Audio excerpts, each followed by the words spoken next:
Bueno, el suelo, junto con el clima, pero fundamentalmente el suelo, forman una base, es un elemento fundamental en la producción agrícola y ganadera. Por lo tanto, lo vamos a tratar de describir un poco someramente, porque ya en su momento las materias de afología, manejo del suelo, lo van a poder desarrollar con mucha profundidad. Pero rápidamente podríamos decir que el suelo se origina por la meteorización de la roca originaria cuando se formó el planeta. Esa roca sólida se fue, digamos, dividiendo en pequeñas partes, que ese proceso se llama meteorización, y forma la gran masa de lo que es el suelo, que va evolucionando, cambiando químicamente, ¿no? Y físicamente, hasta lo que es en cada lugar el suelo. Es una evolución de miles de años. Eh, es el suelo, si uno lo hace un pozo, lo mira, puede dividirlo, tiene como capas, ¿no? Desde la parte superior hacia abajo se divide en capas que se llaman horizontes y que tienen distintas propiedades o características. El suelo es fundamentalmente su componente fundamental es mineral, el 95-97% de todo el suelo es mineral y en la capa superficial se encuentra un poco enriquecido con materia orgánica que tiene una cantidad de materia orgánica equivalente a un 3, un 5% en el mejor de los casos en esta zona. Eh, Dentro del suelo se encuentran, sobre todo en las capas más superficiales, digamos, 30, 40 centímetros, donde mayormente se desarrolla la vida del suelo, se encuentran seres vivos que, por ejemplo, insectos, bacterias, hongos, las raíces de las plantas, animales. Eh, y bueno, todo este grupo de partículas que se dividen en distintos tamaños eh, tienen una estructura, ya están armadas o conglomeradas de una determinada manera, de acuerdo también a la distinta proporción que tienen los distintos componentes minerales. Hay una clasificación de los suelos en distintos tipos y distintas clases según sus características eh, químicas y físicas. El suelo provee nutrientes, agua y oxígeno a las raíces eh, y hay, digamos, es el asiento de un montón de microorganismos que también contribuyen digamos, están involucrados en los procesos biológicos que ocurren en el suelo. Eh, bueno, simplemente los componentes minerales, hay una cantidad, pero es más del 90% de componentes son minerales. Componentes orgánicos son relativamente poca cantidad, estábamos hablando de pongámosle un 3%, o en algunos casos menos, en otros un poco más, pero está compuesto por microorganismos vivos, residuos vegetales, hojas muertas, descompuestas, semidescompuestas y algunas muy descompuestas transformándose en humus, ¿no? Que es una sustancia muy orgánica muy transformada, que lo han transformado los microorganismos del suelo. Eh, este humus, tanto la materia orgánica, pero fundamentalmente el humus, juega un papel muy importante en la constitución, en la organización del suelo y en las propiedades que tiene. Tiene la propiedad del suelo, ¿no? La materia orgánica tiene propiedades químicas, físicas y biológicas o bioquímicas. Son una fuente de energía para los microbios del suelo, sirve como un adherente de las partículas, eh, digamos, y permite que haya muchos minerales que son necesarios para la vida de las plantas y de las bacterias y de los animales. Esos minerales quedan, digamos, retenidos en la materia orgánica y son fácilmente aprovechables. Hace que el suelo sea esponjoso, digamos. Esa materia orgánica, igual que algunas partículas inorgánicas, tienen cargas eléctricas que hacen que una cantidad de elementos químicos queden atrapados de una manera o agarrados o adheridos de una manera relativamente fácil de obtener por las plantas, de intercambiar, ¿no?, con las raíces.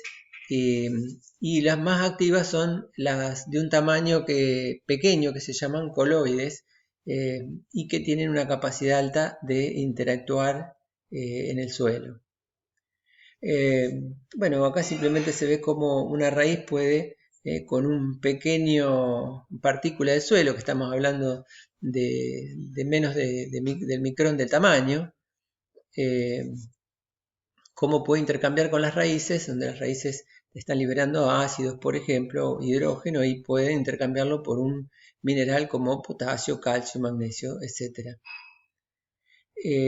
Bueno, simplemente acá en este dibujo muestra un poco lo que estábamos diciendo, es decir, cómo el suelo tiene minerales y materia orgánica con muchas cargas negativas, algunas positivas también, y por eso quedan adheridos los cationes, como calcio, magnesio, amonio, potasio, etcétera, hierro, bueno, y son fácilmente intercambiados con las plantas y son las fuentes de nutrientes de las plantas.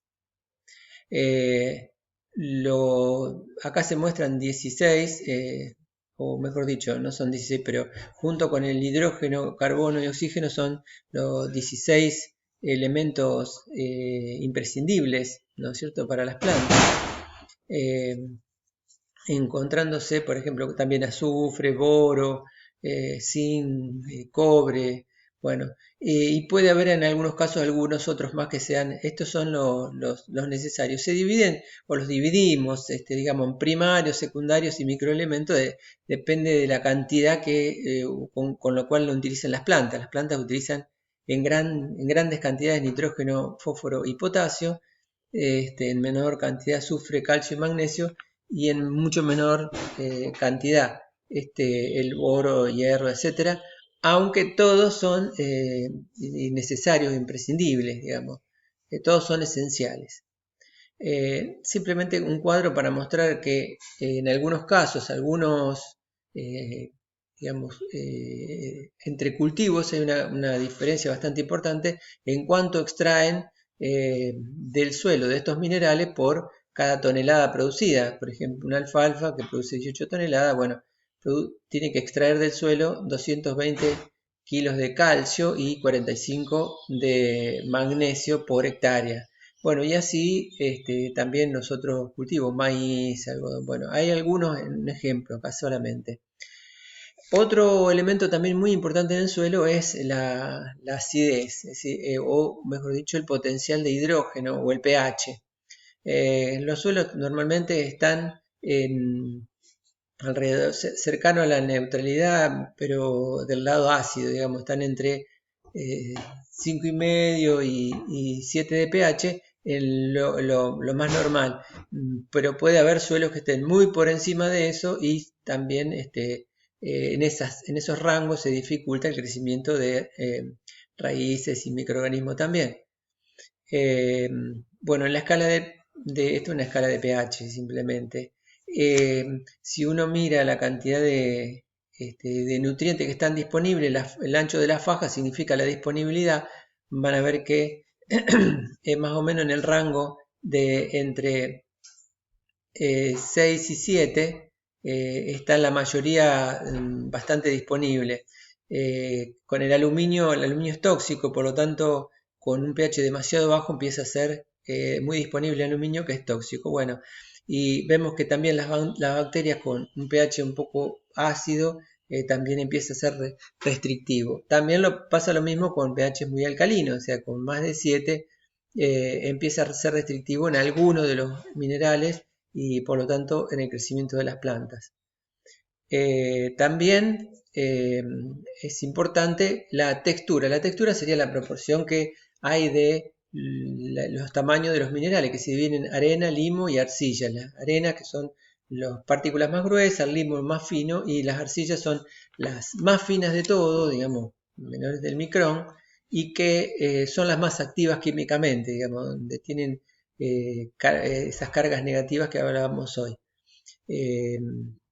La textura influye, por supuesto, en la facilidad de las raíces de penetrar y de obtener nutrientes del suelo, la permeabilidad, la retención de agua, etc.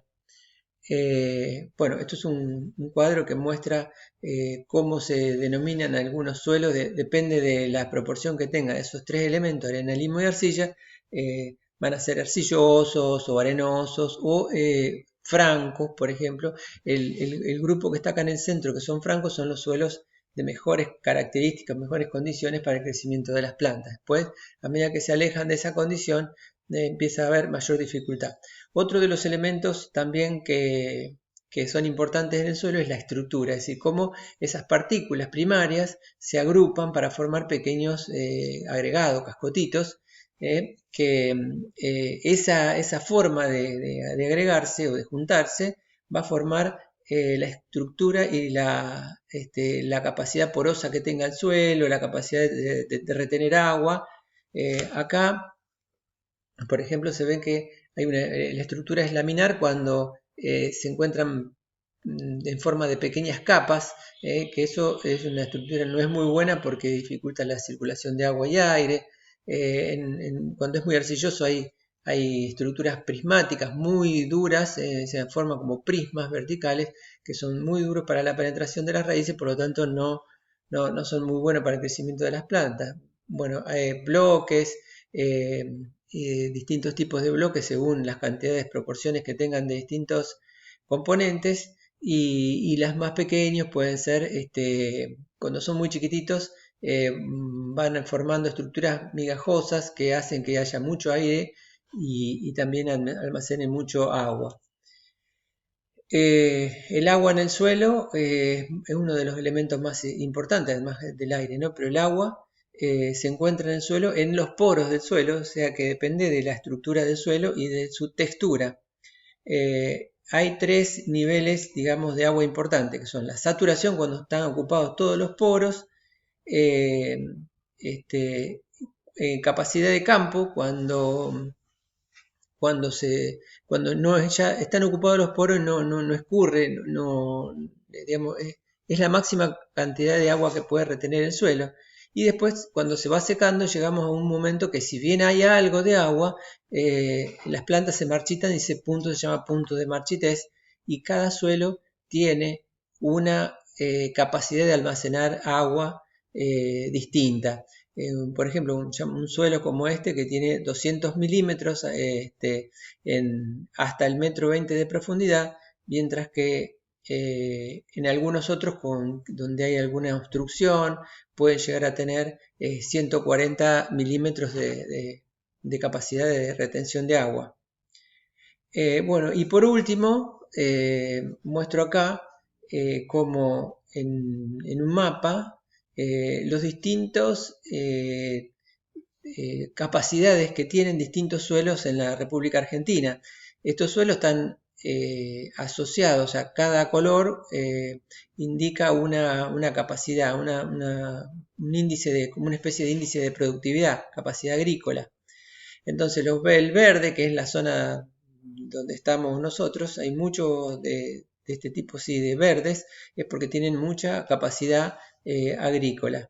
Y así podemos ver que en todo la Argentina hay muchísimos suelos diferentes con distintas capacidades que están clasificados de distintas maneras. Esto, si bien es un índice de capacidad, pero se relaciona con la clasificación de los suelos.